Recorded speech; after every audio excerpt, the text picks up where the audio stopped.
Το 2020 το ποσοστό της κυκλοφορίας που θα χρησιμοποιούσε την υπερυψωμένη ταχεία λεωφόρο θα ήταν 25 με 35%. Το 2023 τους φάνηκε λίγο και το έκαναν 35 με 40%.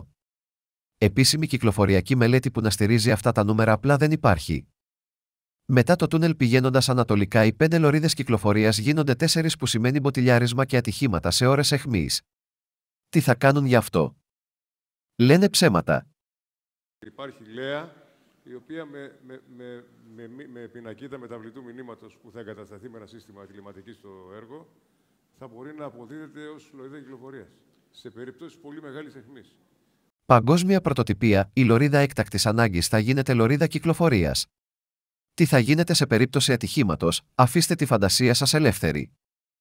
Όλες οι διεθνείς μελέτες αποδεικνύουν ότι μεγαλύτερες ταχύτητες κίνησης των οχημάτων, ειδικά των πετρελαιοκίνητων, σημαίνουν και μεγαλύτερες εκπομπές μικροσωματιδίων, ηχορύπανσης και αέριων ρήπων.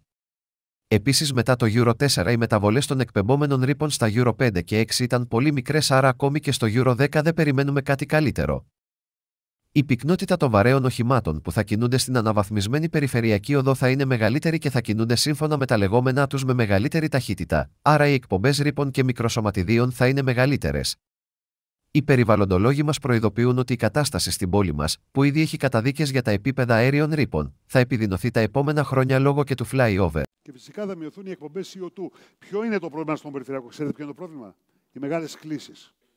Επειδή στις μεγάλες κλήσεις τα βαρέα οχήματα αναγκαστικά επιβραδύνουν. Δημιουργούν μεγάλες ουρές. Αυτό δημιουργεί με τη σειρά του επιβραδύσεις και των υπολείπων οχημάτων, οπότε οι εκπομπές CO2 πολλαπλασιάζονται. Αυτό λοιπόν με καλύτερες κυκλοφοριακές συνθήκες θα βελτιωθεί, παρά το γεγονός ότι αναμένουμε αύξηση. Λένε ψέματα.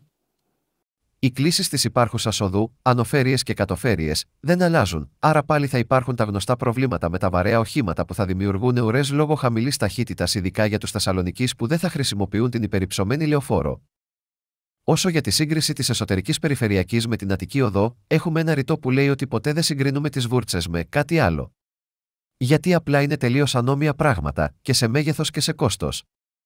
Για το τέλος, να θυμίσω στους πολιτικούς που αποφασίζουν για εμάς ότι το πιο επικίνδυνο μεταφορικό μέσον για αυτούς δεν είναι το αυτοκίνητο, αλλά το καλάμι.